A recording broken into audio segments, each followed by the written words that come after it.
Un jour, son vieil ami Brian vint lui rendre visite.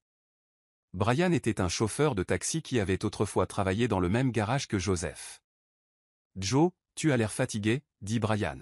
« Cette vie est trop dure, mon frère. Pourquoi ne donnes-tu pas simplement les filles à l'adoption? Emmène-les à l'orphelinat. Au moins, on s'occupera d'elles. » Joseph se tourna lentement pour lui faire face. « Jamais. » Brian haussa les sourcils. « Pourquoi souffrir comme ça? Tu ne fais que souffrir et sourire. Tu souris à l'extérieur, mais je sais que tu pleures la nuit. » Joseph regarda ses filles, puis de nouveau son ami.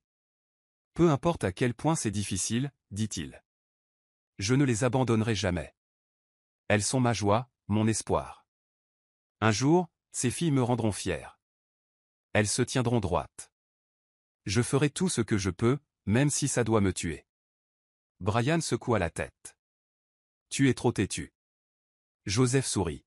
« Non, je suis un père. » Chaque pièce que Joseph gagnait servait à nourrir ses filles et à économiser pour leur école. Il n'achetait pas de nouveaux vêtements. Il sautait des repas. Il marchait partout. Il ne s'est jamais plaint une seule fois. Les années passèrent. Joseph travaillait du lever au coucher du soleil, réparant des voitures, des motos, et tout ce qui avait un moteur. Ses mains étaient toujours huileuses et son dos lui faisait mal chaque nuit. Mais cela ne le dérangeait pas. Isabella et Ivana avaient maintenant 17 ans et il était temps pour elles d'aller à l'université. Elles avaient toutes les deux réussi leurs examens d'entrée avec brio. Leur rêve? Étudier la médecine. « Papa, » dit Ivana un soir, « penses-tu vraiment que nous pouvons y arriver? » Joseph sourit. « Vous y êtes déjà arrivé à mes yeux. Mais oui, vous irez à l'école. Vous porterez des blouses blanches et aiderez les gens. Je le promets. » Mais dans son cœur, il était inquiet. Il n'y avait pas d'argent. Les frais de scolarité étaient élevés, les livres, le logement, le transport. C'était plus que ce qu'il n'avait jamais gagné en un an. Il fixa son garage. Le même endroit où il avait travaillé pendant plus de 20 ans.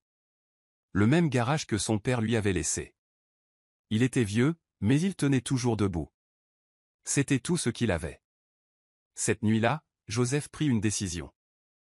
Le lendemain matin, il appela son ami Brian et l'invita à l'atelier. « Brian, » dit-il, « j'ai pris ma décision. Je veux vendre le garage. » Brian laissa tomber la tasse de thé qu'il tenait. « Quoi? Je veux vendre le garage. J'ai besoin de l'argent pour envoyer Isabella et Ivana à l'université. » Brian parut choqué. « Joe, t'entends-tu? Tu veux vendre ta seule source de revenus pour éduquer des filles. » Joseph hocha la tête. Brian rit bruyamment. « Des filles, Joe, pas des garçons. Des filles, elles finiront dans la cuisine. Elles se marieront et oublieront tout. Tu veux gâcher ta sueur pour ça? » Joseph le regarda droit dans les yeux. « Ce sont mes filles, Brian, pas mes erreurs. » Brian se leva. « Joseph, tu as perdu la tête. Ces filles épouseront un homme riche demain et oublieront que tu as jamais existé. Tu devrais garder ton garage et éduquer des garçons à la place. » Joseph sourit doucement. « Non, Brian. C'est là que tu te trompes. Ces filles sont ma fierté.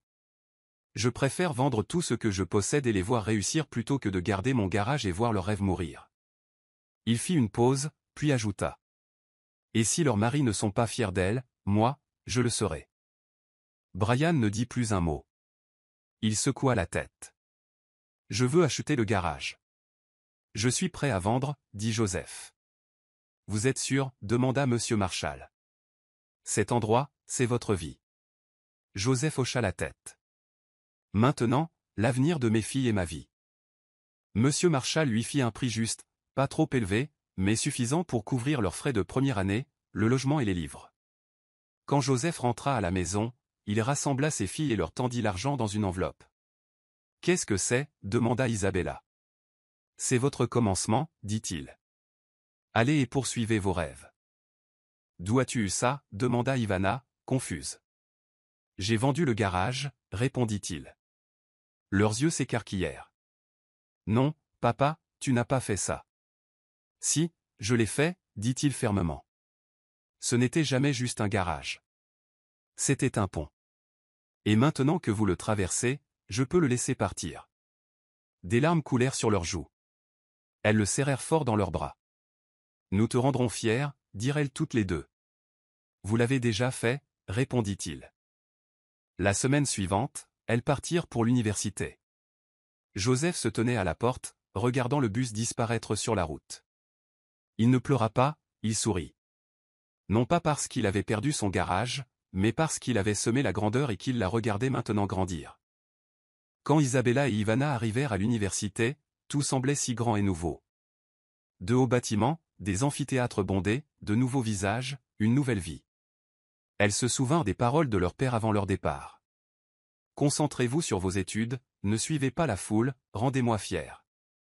Alors, chaque jour, elles se levaient tôt, assistaient à leurs cours, lisaient leurs livres et évitaient les ennuis. Elles savaient que leur père avait tout abandonné juste pour elles. Elles ne pouvaient pas se permettre de le décevoir. De retour à la maison, Joseph n'avait plus de garage. Il n'avait pas grand-chose à faire, mais il n'était pas triste. Chaque fois qu'il pensait à ses filles étudiant à l'université, son cœur se remplissait de joie. Les voisins se moquaient de lui. « Joseph, tu es au chômage maintenant. Que vas-tu manger? Ne t'avions-nous pas prévenu? Ces filles t'oublieront bientôt. » Mais Joseph souriait toujours et disait, « Mes filles reviendront à la maison en tant que médecins. Vous verrez. » Parfois, Isabella et Ivana l'appelaient. « Papa, comment vas-tu » demandait Isabella. « Je vais bien, mon ange. Et l'école? C'est dur, mais nous essayons. Nous avons réussi tous nos examens. C'est bien. Continuez. Votre récompense arrive. » Parfois, elle n'avait pas assez d'argent pour acheter de la nourriture ou des manuels, mais elle ne le disait jamais à Joseph. Elle ne voulait pas le stresser. Au lieu de cela, elles avaient faim et assistaient quand même au cours avec le sourire aux lèvres. Elles croyaient aux rêves de leur père pour elles. Un soir, Ivana avait mal à la tête et était allongée sur le lit quand Isabella entra avec 2 tasses de gari. « Pas de sucre, pas de lait, » dit Isabella avec un rire fatigué. « Mais c'est quand même de la nourriture, » répondit Ivana. « Remercions Dieu. » Elles s'assirent sur le lit et sirotèrent lentement le gari. « Tu te souviens quand papa nous donnait des biscuits avec l'argent qu'il gagnait en changeant des pneus » demanda Ivana. « Je me souviens, » dit Isabella, « il ne mangeait jamais, mais il s'assurait toujours que nous mangions. Nous devons finir ce qu'il a commencé. Nous le ferons. » Elles firent une promesse silencieuse cette nuit-là. Elles ne gâcheraient jamais le sacrifice de leur père. Les années passèrent et le jour arriva enfin. La remise des diplômes. Les filles portaient fièrement leurs blouses blanches. Médecins. Docteur Isabella et docteur Ivana. Elles se tenaient sur la scène de la remise des diplômes, tenant leurs certificats, souriant à travers les larmes. Les flashs crépitaient. Les gens applaudissaient. Mais tout ce qu'elles voulaient, c'était voir un homme. Leur père. Il était assis au premier rang, vêtu d'un magnifique costume. Elles descendirent de la scène. Elles coururent vers lui et s'agenouillèrent. « Papa, nous l'avons fait. » Joseph essaya de parler, mais aucun mot ne sortit. Seulement des larmes. Des larmes de joie. « Mes filles. Médecin. » Il les serra fort dans ses bras et murmura, « Vous avez fait de moi l'homme le plus riche du monde. » Cette nuit-là, ils rentrèrent à la maison et Joseph s'assit à l'extérieur, regardant les étoiles. Il se souvint des insultes, de la faim, des jours où il travaillait sans repos, du jour où il avait vendu son garage. Et maintenant, ses filles étaient médecins. Il leva les yeux et dit doucement, « Merci, mon Dieu. » Après leur remise de diplôme, Isabella et Ivana firent asseoir leur père un soir. Le salon était calme et l'air semblait lourd d'excitation. « Papa » commença Isabella en lui tenant la main. « Nous avons quelque chose à te dire. » Joseph regarda ses filles avec curiosité. « Qu'est-ce que c'est, mes anges ?» Ivana sourit vivement. « Nous n'avons pas seulement obtenu notre diplôme, papa. Nous avons économisé tout l'argent que nous avons gagné grâce à nos emplois à temps partiel et nous avons obtenu un prêt du gouvernement. » Les yeux de Joseph s'écarquillèrent. « Un prêt? Pourquoi faire ?» Isabella lui serra doucement la main. « Nous avons construit un hôpital, papa, un grand hôpital et nous l'avons nommé Carter Hope Medical Center. » La bouche de Joseph tomba. Il ne pouvait pas croire ce qu'il entendait. « Vous avez construit un hôpital ? Oui, papa, dirent ensemble, riant et pleurant en même temps. Des larmes remplirent les yeux de Joseph. Ses mains tremblaient. Mes filles, murmura-t-il. Vous construisez des vies maintenant. Vous sauvez le monde. Ils se serrèrent tous très fort, pleurant et riant ensemble. C'était un rêve devenu réalité, un rêve qui avait commencé avec des larmes, de la graisse et de la faim, mais qui brillait maintenant plus fort que l'or. L'hôpital était magnifique, grand, avec des vitres brillantes, des murs blancs et propres, des fleurs fraîches à l'entrée, des infirmières et des médecins marchant fièrement dans leurs uniformes, et à l'extérieur, 2 VUS blancs flambant neufs garés fièrement à côté de la grande entrée. Joseph était traité comme un roi. Chaque fois qu'il visitait l'hôpital, tout le monde l'appelait Papa Carter avec un profond respect. Il ne travailla plus jamais. Il ne manquait de rien, une belle maison, des chauffeurs, des aides et tout l'amour du monde. Un après-midi, quelque chose d'inattendu se produisit. Une femme fut transportée d'urgence aux urgences. Elle était très malade et inconsciente. Elle avait l'air faible, affamée et brisée. Son ami arriva en courant, suppliant, « S'il vous plaît, aidez-la. Elle n'a pas d'argent pour le moment, mais nous paierons plus tard. S'il vous plaît, sauvez-lui la vie. » L'hôpital avait des règles. Normalement, les patients devaient d'abord déposer de l'argent. Mais Isabella et Ivana, debout au bureau des urgences, se regardèrent. « On ne peut pas la laisser mourir, » dit Isabella. « Non, on ne peut pas, » acquiesça Ivana. Elles se tournèrent vers l'ami de la femme. « Nous lui sauverons la vie, mais s'il vous plaît, pendant que nous travaillons, essayez de trouver de l'argent. » La femme tomba à genoux, pleurant et les remerciant. « Que Dieu vous bénisse. Vous avez un cœur d'or. » Les médecins transportèrent la patiente en chirurgie, faisant de leur mieux pour lui sauver la vie. Les semaines passèrent. La femme se rétablit lentement. On lui donna un petit travail de nettoyage à l'hôpital pour l'aider à rembourser sa dette. Elle travaillait tranquillement, évitant toujours le contact visuel, le cœur plein de honte et de peur. Elle n'avait aucune idée que les 2 médecins qu'elle voyait souvent rire et aider les patients étaient ses propres filles. Un samedi après-midi tranquille, Joseph s'ennuyait un peu à la maison. L'hôpital, les infirmières et surtout ses filles dans leurs uniformes lui manquaient. Il appela James, leur chauffeur. « James, prépare la voiture. Je veux rendre visite à mes filles. »« Oui, Papa Carter, » répondit joyeusement James. Joseph enfila ses beaux vêtements, une belle chemise et un pantalon qu'Isabella et Ivana lui avaient acheté. Il portait une montre en or et des chaussures cirées. Il avait l'air d'un homme qui avait conquis la vie. Le VUS noir traversa les rues de la ville et s'arrêta à la porte de l'hôpital. « Bonjour, Papa Carter », le saluèrent joyeusement les infirmières. Il sourit et fit un signe de la main. « Bonjour, mes enfants. » Il sortit de la voiture et commença à se diriger vers l'entrée principale, prêt à surprendre ses filles. Mais alors quelque chose attira son attention. Une femme se tenait près du placard de nettoyage, passant la serpillière. Son dos était courbé, ses cheveux étaient en désordre, ses vêtements étaient vieux et délavés. Joseph s'arrêta de marcher, y fixa, son cœur fit un bond. Se pouvait-il que ce soit? Il fit quelques pas de plus et vit alors son visage. Joseph resta figé, fixant la femme avec la serpillière. Son cœur battait plus vite, c'était elle, Linda, la même femme qu'il avait quittée 20 ans plus tôt sans se retourner. La même femme qui avait laissé 2 bébés en pleurs dans ses bras parce qu'il n'avait pas d'argent. Maintenant, elle se tenait devant lui, fatiguée, vieille, courbée par les coups durs de la vie. Son visage autrefois magnifique était marqué par la douleur et le regret. Ses cheveux étaient en désordre et son uniforme de nettoyage était usé. Joseph fit un pas en avant et murmura, « Linda ?» La femme se retourna lentement et lorsque ses yeux rencontrèrent les siens, sa bouche tomba de choc. « Joseph » halta-t-elle en laissant tomber la serpillière. Ses mains tremblaient, des larmes remplirent instantanément ses yeux.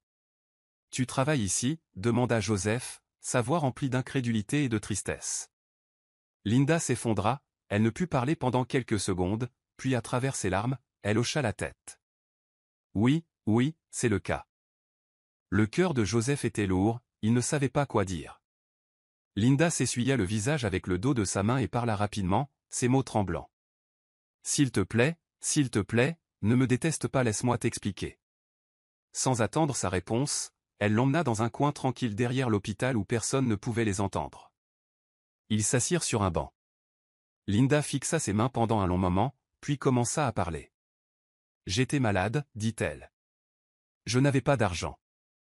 J'ai supplié l'hôpital de me soigner. Un gentil médecin a accepté et m'a sauvé la vie. Elle a dit que je pourrais travailler ici et payer petit à petit. Joseph écoutait sans dire un mot. Linda leva les yeux vers lui avec des yeux désespérés.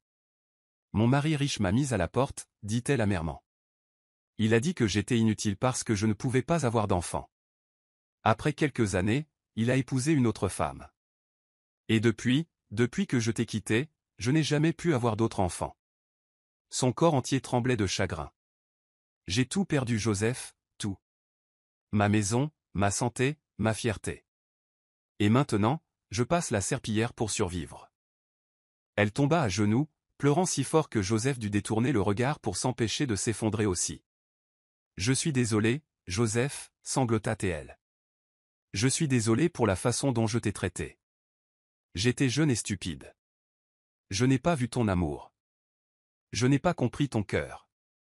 S'il te plaît, même si les filles ne me pardonnent jamais, même si tu ne veux plus me revoir, s'il te plaît, pardonne-moi. Il y eut un silence. Le seul son était les sanglots de Linda et le bruit lointain des employés de l'hôpital vaquant à leurs occupations. Le cœur de Joseph était lourd. Il se souvint de ce matin froid il y a des années, debout à la porte, la suppliant de rester pendant qu'elle riait et partait avec son sac. Mais il se souvint aussi des promesses qu'il s'était faites, de ne jamais laisser l'amertume vivre dans son cœur.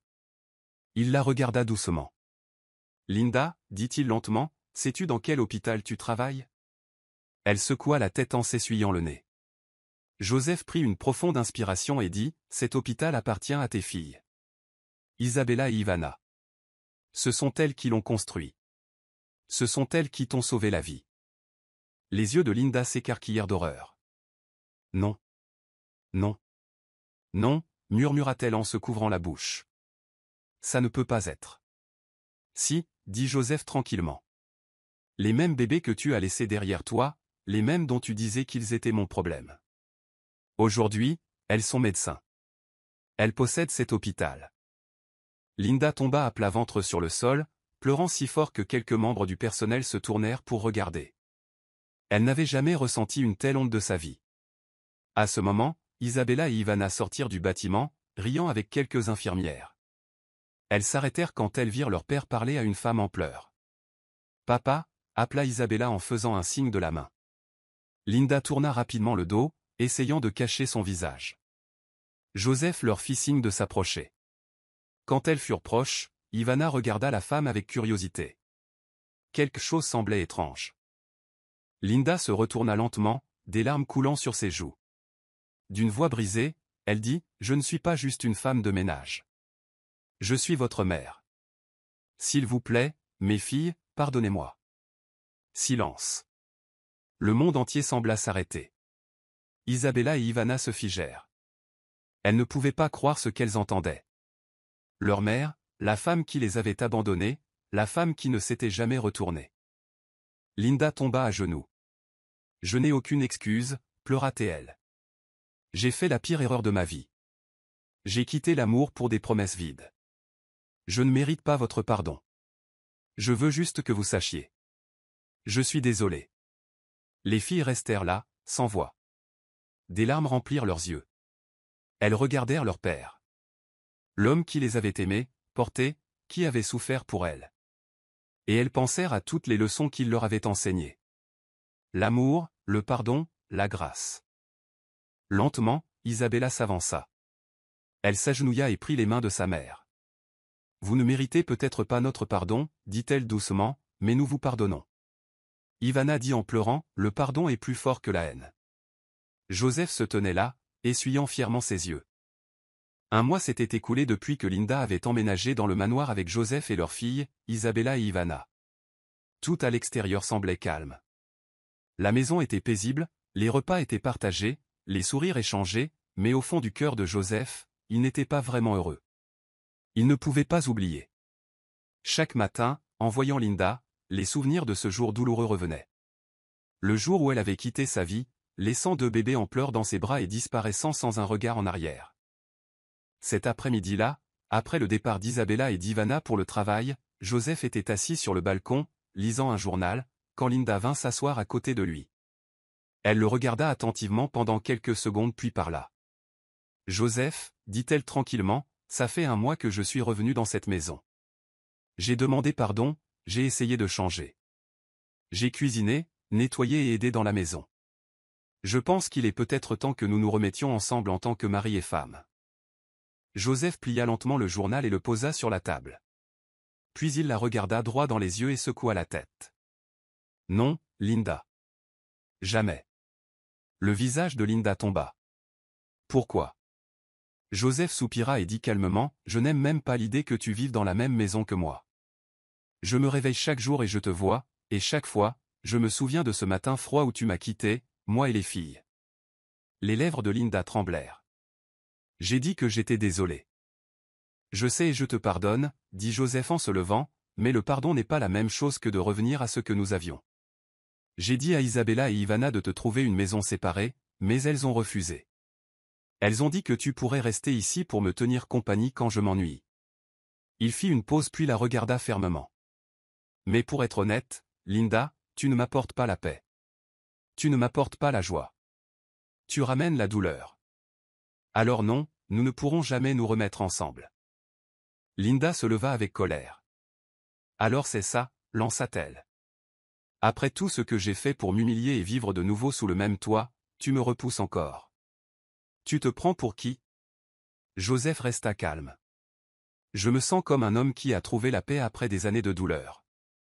Et je ne veux pas perdre cette paix. » Linda haussa la voix. « Oh, alors tu veux que tes filles me chassent de leur maison? C'est ça le plan, Joseph? Tu penses que je suis un chien qu'on doit mettre à la porte? » Joseph la regarda tranquillement. « Je ne leur ai jamais demandé de te chasser. J'ai seulement dit que je ne suis pas à l'aise que tu vives ici. »« Tu es méchant, » cria Linda. « Méchant et orgueilleux. Tu agis toujours comme un pauvre mécanicien. Tu vis dans un manoir, mais tu parles comme un imbécile. » Joseph secoua tristement la tête. « Tu vois, tu n'as pas changé, Linda. C'est pourquoi j'ai dit que nous ne pourrons jamais être ensemble. Ni maintenant. Ni jamais. » Plus tard dans la soirée, Isabella et Ivana revinrent de l'hôpital. Elles remarquèrent immédiatement la tension dans la maison. Joseph les appela dans sa chambre. « Mes filles, dit-il doucement, j'ai été patient, mais je dois parler avec mon cœur. Je ne suis pas à l'aise de vivre sous le même toit que votre mère. S'il vous plaît, cherchez-lui une maison confortable. Achetez-la ou louez-la. Ça ne me dérange pas. Mais j'ai besoin de paix. » Les filles se regardèrent et hochèrent la tête. « D'accord, papa, dit doucement Ivana. Nous comprenons.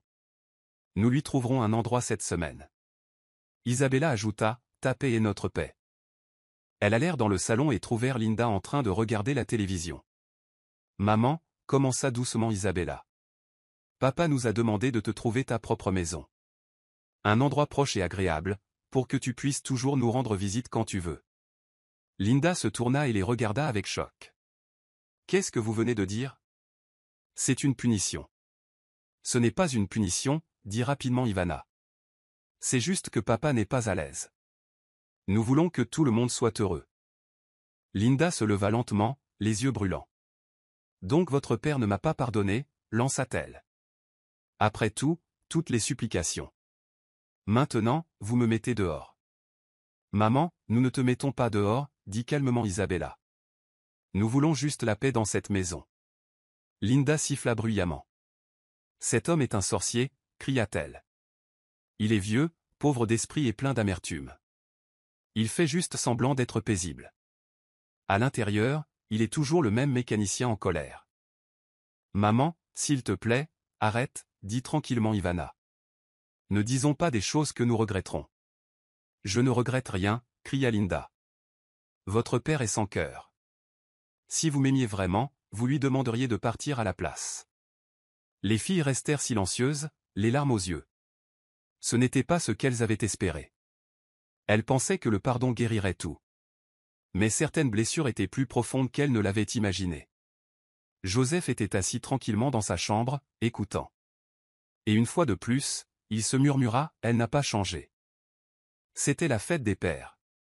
Tôt ce matin-là, Isabella et Ivana étaient debout, souriantes et pleines d'excitation. Elles avaient prévu quelque chose de très spécial pour leur père. Après des semaines de recherche, elles lui avaient acheté un VUS de luxe blanc flambant neuf, un cadeau puissant pour honorer l'homme qui avait tout abandonné pour elle. Joseph était assis dans le salon, lisant le journal, ne se doutant de rien. « Papa, dit Isabella en entrant, viens dehors, nous voulons te montrer quelque chose. »« Qu'est-ce que c'est » demanda-t-il. « Viens juste, papa, ajouta Ivana en riant. Elles le conduisirent à l'extérieur, juste devant la maison, recouverte d'un ruban rouge, se trouvait la voiture. Joseph resta immobile, confus. « Qu'est-ce que c'est ?»« C'est à toi, dirent les filles. »« Notre cadeau pour la fête des pères, ajouta Isabella, tu mérites le meilleur. » Les yeux de Joseph s'écarquillèrent. « Vous m'avez acheté une voiture ?»« Oui, papa, dit Ivana, tu nous as tout donné. Maintenant, c'est notre tour. » Des larmes remplirent ses yeux. Il toucha doucement la voiture en secouant la tête. « Je n'ai jamais rêvé de ce jour, murmura-t-il. Je n'aurais jamais pensé vivre pour voir ça. » Il serra ses filles fort dans ses bras, pleurant de joie. Les employés de la maison applaudirent. C'était un moment magnifique, mais à l'intérieur de la maison, quelqu'un n'était pas heureux. Linda. Elle resta dans sa chambre, regardant par la fenêtre. La jalousie envahit son cœur. Son visage était dur. Il l'aime trop, pensa-t-elle avec colère. Et moi alors ? Elle s'assit sur le lit, bouillonnant de colère. Plus tard dans la soirée, après la célébration, Isabella et Ivana vinrent dans sa chambre. « Maman, dit Isabella en frappant, tu n'es pas sortie. Papa demandait après toi. » Linda ouvrit lentement la porte. « Vous aimez toutes les deux ce pauvre mécanicien sorcier plus que moi, lança-t-elle. Ivana cligna des yeux, choquée. « Quoi ? » « Oui, cria Linda. Vous le traitez comme un roi et moi comme une moins que rien. »« Maman, c'est la fête des pères, dit calmement Isabella. Il nous a élevés seuls pendant 20 ans.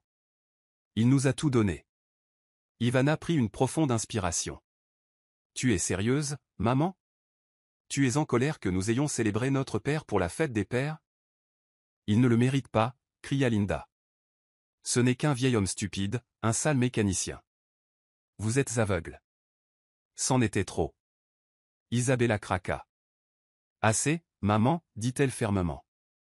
Nous en avons assez de tes insultes. » Ivana hocha la tête. « Tu devrais avoir honte de toi. Après tout ce que papa a traversé pour nous élever seuls, voilà ce que tu dis de lui. » Linda siffla. « Si mon ex-mari bon à rien ne m'avait pas quitté, je ne serais même pas ici à regarder son visage. Tu n'es ici que parce que tu étais malade, fauché et que tu avais besoin d'aide, rétorqua Isabella, et nous t'avons aidé, mais maintenant tu nous craches au visage. » Linda roula des yeux. « Peu importe, vous êtes comme lui, impitoyable et malveillant. » Les yeux d'Ivana se remplirent de larmes mais sa voix était ferme. « Nous avons essayé, maman. Nous avons vraiment essayé. Mais si tu ne peux pas respecter notre père, alors tu ne peux pas rester ici. »« Que dis-tu » demanda Linda en croisant les bras. « Tu pars ce week-end, dit Isabella. Nous appellerons l'agent demain pour te trouver un bel appartement. » Linda rit amèrement. « Alors vous me mettez dehors maintenant. Vous repoussez votre propre mère. »« Non, » répondit calmement Ivana. « Tu t'es repoussé toi-même. Nous n'avons la paix dans cette maison que lorsque tu ne parles pas, » Isabella ajouta, « nous paierons l'appartement, le meublerons et te soutiendrons. Mais pas sous notre toit. » Linda les regarda toutes les deux avec du feu dans les yeux. « Vous êtes toutes les deux sans cœur, froides. Vous l'avez choisi plutôt que moi. »« Non, » dit doucement Ivana. « Nous avons choisi l'amour. Nous avons choisi la paix. » Linda retourna en trombe dans sa chambre, claquant la porte derrière elle. Les filles se tenaient dans le couloir, tremblantes. Joseph entra du balcon et les serra toutes les deux dans ses bras. « Vous avez fait ce qu'il fallait, dit-il. Certaines personnes ne changent pas, même quand on leur en donne la chance. » Et ils furent tous d'accord. Il était temps pour un nouveau chapitre.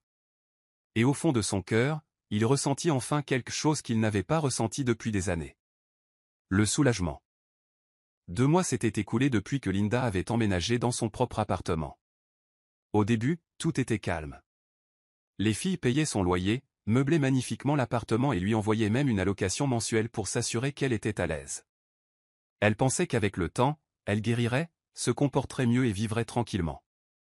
Mais elles avaient tort. Très tort. Un samedi après-midi, alors qu'Isabella et Ivana étaient au travail dans leur hôpital, une de leurs amies d'enfance, Carla, se précipita dans le bureau d'Ivana. « Ivana, Isabella, j'ai entendu quelque chose de choquant à propos de votre mère. » Les sœurs levèrent immédiatement les yeux de leur dossier. « Que s'est-il passé » demanda Isabella, inquiète. Carla s'assit, respirant lourdement. « Les gens parlent. C'est partout. Votre mère. Elle a une liaison avec un garçon assez jeune pour être son fils. » Ivana laissa tomber son stylo. « Quoi ?» Carla hocha la tête. « Oui. Un jeune garçon. Peut-être 25 ans. Elle dépense tout l'argent que vous lui envoyez pour lui achetant des vêtements, des chaussures, des téléphones, payant même son loyer. » Le cœur d'Isabella s'emballa. « Non. Pas possible, murmura-t-elle. Elle l'emmène même manger et boire, ajouta Carla. Les gens se moquent de votre famille dans votre dos. » Isabella et Ivana échangèrent des regards. Les paroles de leur père résonnaient dans leur esprit. Elle n'a pas changé. Et elle ne changera jamais. Sans perdre une seconde, Isabella attrapa son téléphone et composa le numéro de Linda. Linda était à la maison, riant bruyamment avec le jeune garçon quand son téléphone sonna.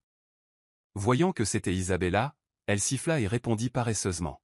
« Qu'est-ce que c'est » dit-elle. « Maman » dit calmement Isabella au début. « Nous avons entendu quelque chose aujourd'hui. Nous avons entendu que tu as une liaison avec un jeune garçon. Et que tu dépenses l'argent que nous t'envoyons pour lui. Est-ce vrai ?» Il y eut un silence de quelques secondes. Puis Linda rit bruyamment. « Et alors si c'est vrai » dit-elle hardiment. « Oui. Je dépense mon argent pour quelqu'un qui me rend heureuse. Ce jeune garçon éteint le feu qui brûle en moi depuis que votre père bon à rien a refusé de revenir avec moi. » Les filles ne pouvaient pas croire ce qu'elles entendaient. La voix d'Isabella s'éleva brusquement.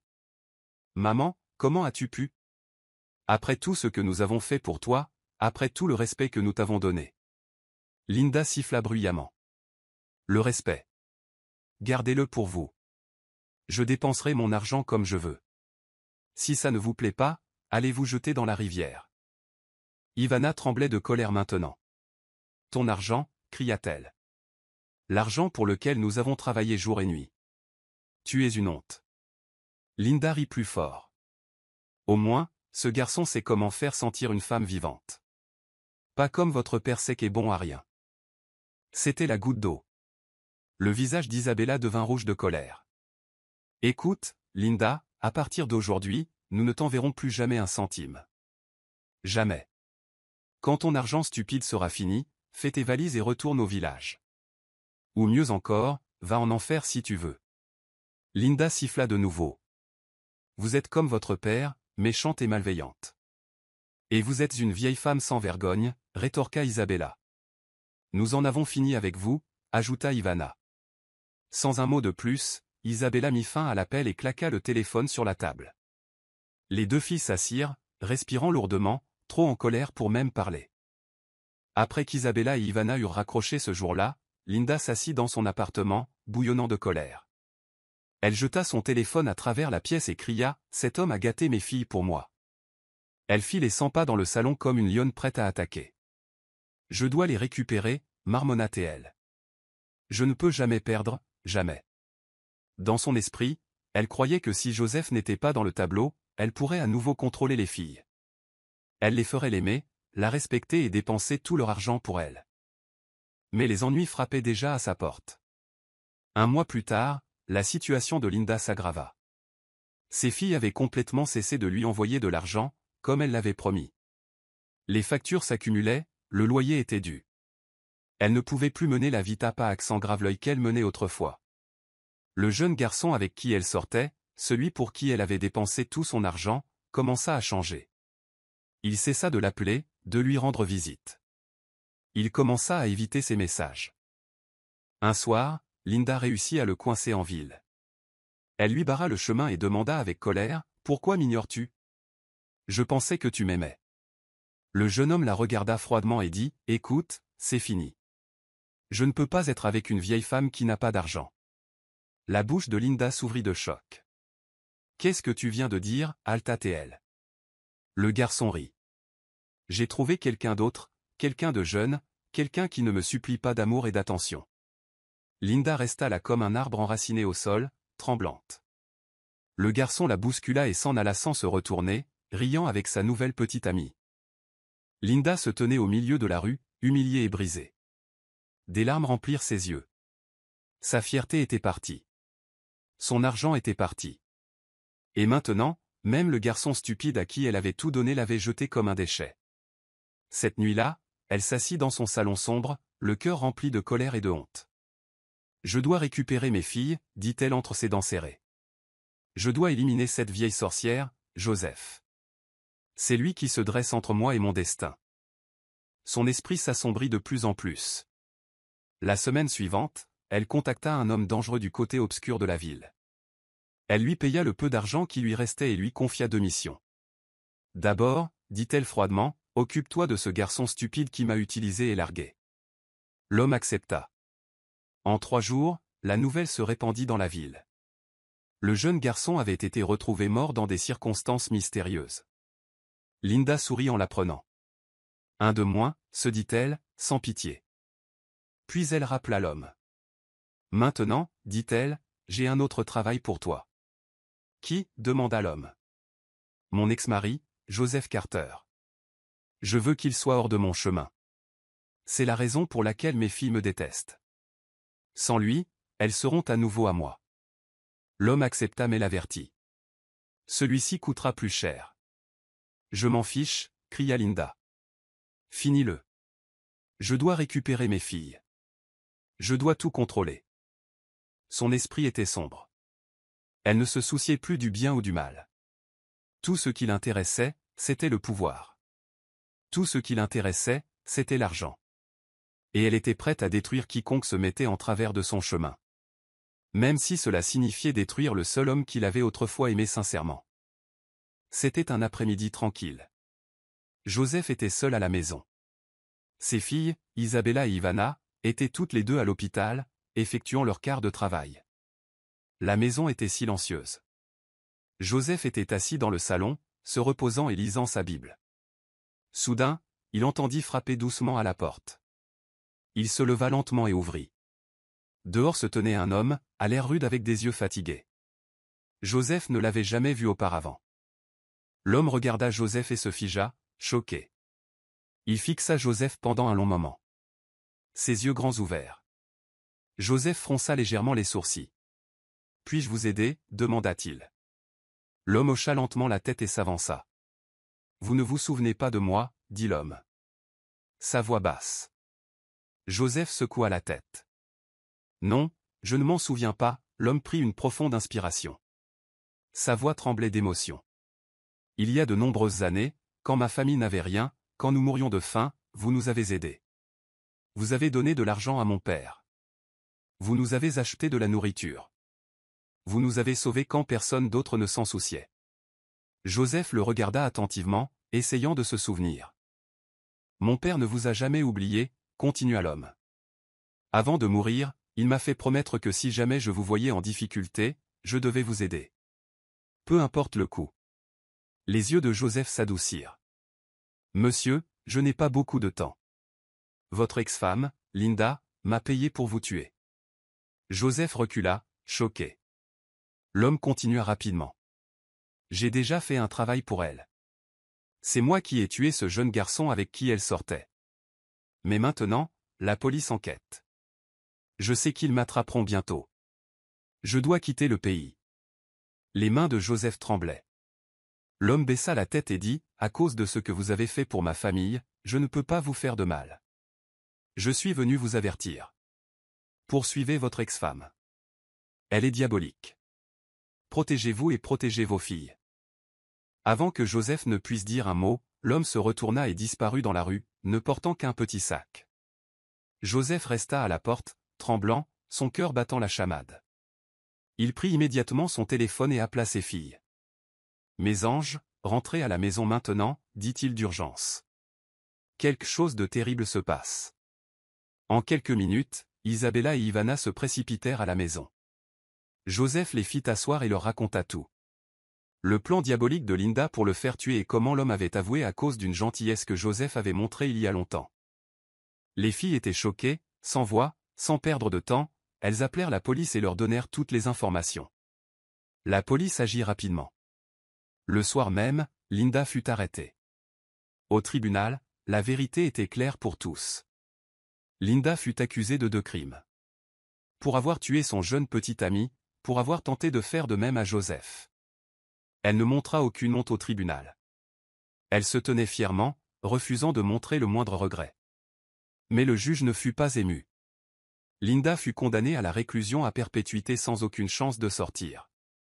Joseph et ses filles n'assistèrent pas à l'audience finale. Ils restèrent à la maison, remerciant Dieu d'avoir sauvé leur famille d'une plus grande douleur. 2 mois plus tard, le bonheur revint. Isabella et Ivana se marièrent le même jour, entourés d'amour et de paix. Le mariage fut rempli de rires, de musique, de famille et de vraie joie. Joseph était assis fièrement au premier rang, des larmes de joie coulant sur ses joues. Il regardait ses filles, maintenant des femmes fortes et prospères, marcher dans l'allée avec de grands sourires. Il savait que malgré toutes les batailles qu'il avait menées, la douleur, la trahison, la solitude, l'amour, la gentillesse et la patience avaient gagné. Cette histoire nous apprend que lorsque vous semez la gentillesse, elle reviendra vous protéger. Le mal peut gagner un instant, mais le bien gagnera toujours à la fin. La patience, l'amour et l'honnêteté brilleront toujours plus que la cupidité et la haine. Chers spectateurs, quelle leçon avez-vous tiré de ce conte dramatique? Nous aimerions connaître vos pensées dans les commentaires ci-dessous. Si vous avez apprécié l'histoire, mettez un pouce bleu, partagez-la avec vos amis et cliquez sur le bouton d'abonnement. N'oubliez pas d'activer les notifications pour ne jamais manquer nos dernières mises à jour.